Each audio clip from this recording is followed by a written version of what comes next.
It was a dream that jived with international efforts already underway in Europe for more than a generation to make kind of giant bibliographic systems. Materials for this, for research of this type might include lists, inventories, and calendars, but there was a grandiosity lurking in their conception. If the American bibliographical movement already existed, there were plenty of American projects yet to be tackled. In 1930, there was still no National Archives. The building was being erected on Pennsylvania Avenue, but Roosevelt would only sign the NARAS agency legislation in 1934. There was also no National and Union catalogs, either of books or of manuscripts to tell scholars where to go, and find things. Most fields, you had to go to Europe to get your materials, and there was no coordinated acquisition policy among American research libraries, which also had no effective interlibrary loan strategies at this point. So a real need for this kind of thing, and that's the power of this middle designation here. The third and final kind of material for research that the Joint Committee would consider was the actual output of scholarship in the form of dissertations, journal articles, and books. And here, its focus would be the scholarly monograph, which in the long run, of course, gave it greater relevance to the humanities as journal articles became the coin of the realm, increasingly in the social sciences. Why they fixate on monograph instead of journals or dissertations?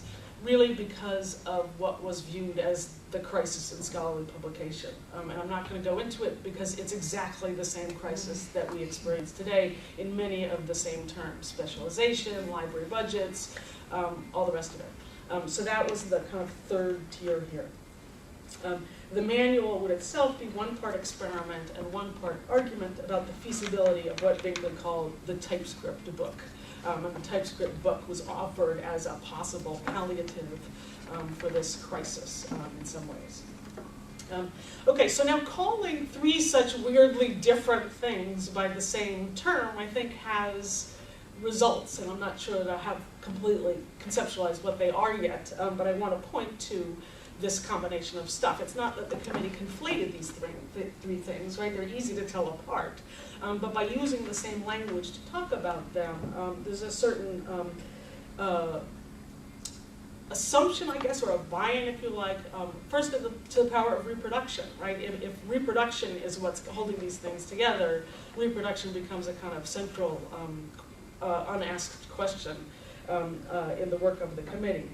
One of the things I want to try and do in the chapter version of this, though, is to connect the broad semantics of materials for research, right, which go from sources to outcomes, to the work of documentary, right, documents to documentary, a similar kind of broad semantics.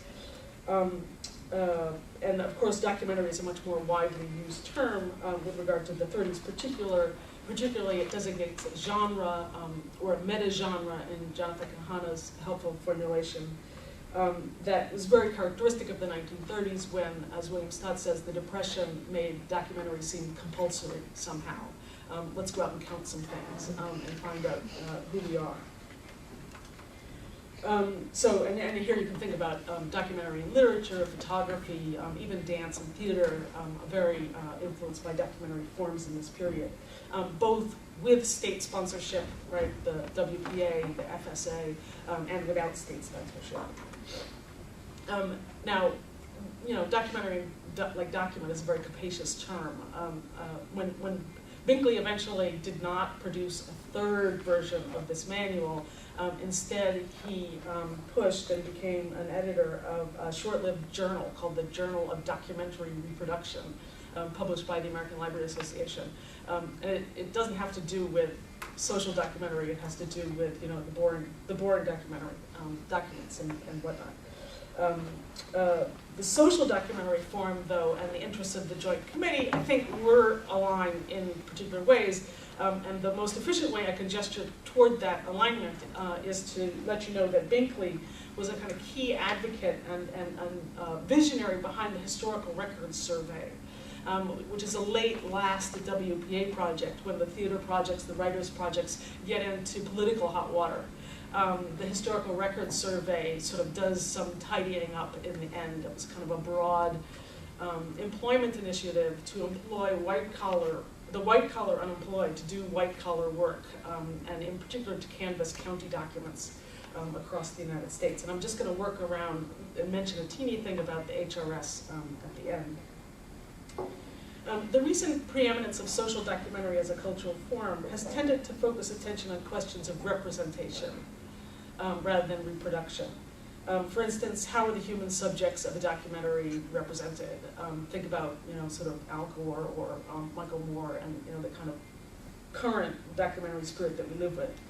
But the work of the Joint Committee preempted questions of representation in favor of questions of reproduction, even though those end up being a bit of a false dichotomy.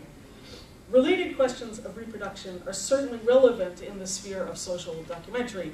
And here, realize that Dorothea Lange, this is the Journal of Documentary Reproduction, Dorothea Lange manipulated the famous migrant mother photo in the darkroom. Apparently, James Agee wanted the text of Let Us Now Praise Famous Men to be published on newsprint. These are reproduction questions, but they're almost always disregarded in favor of representation questions, part of the way that message swamps medium in popular as well as critical discourse. This is the unretouched Dorothea Lange photo. If you've never seen this, see there's a little thumb here? And that's what she takes out in the dark room. It's from the Library of Congress cycle. Somebody else. It's somebody else's thumb. Yeah, there's somebody else outside the frame of the picture who's holding on to the tent post, and all you see of that person is a thumb.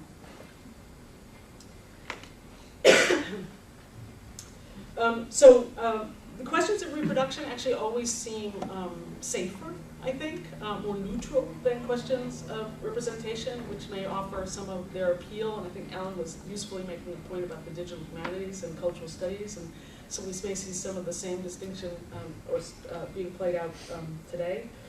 Binkley, though, like a number of his contemporaries, Walter Benjamin among them, did recognize a kind of broad cultural politics to reproduction. So that he said, for instance, that modern media like cinema, radio, and television tend to concentrate the control of culture. This is from a kind of visionary essay called New Tools for Men of Letters. And that if you look at the lesson of Germany today, you see the risks of that.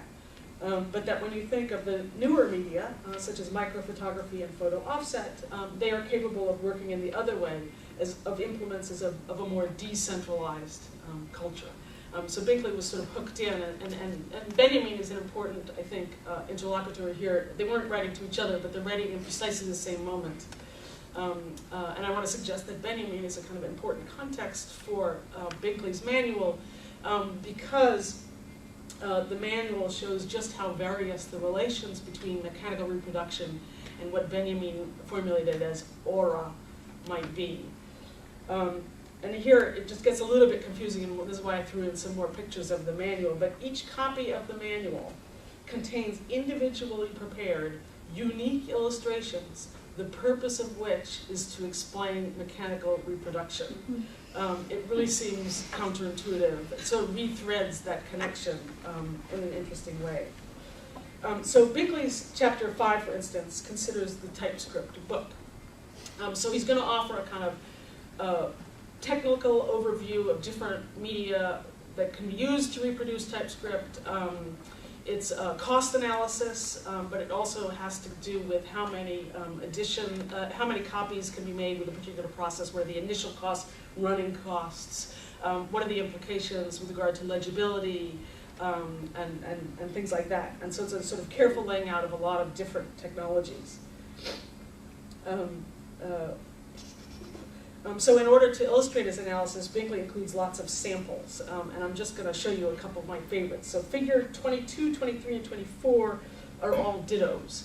So they're pages of Typescript reproduced by different versions of the hectograph process. And here's figure 22.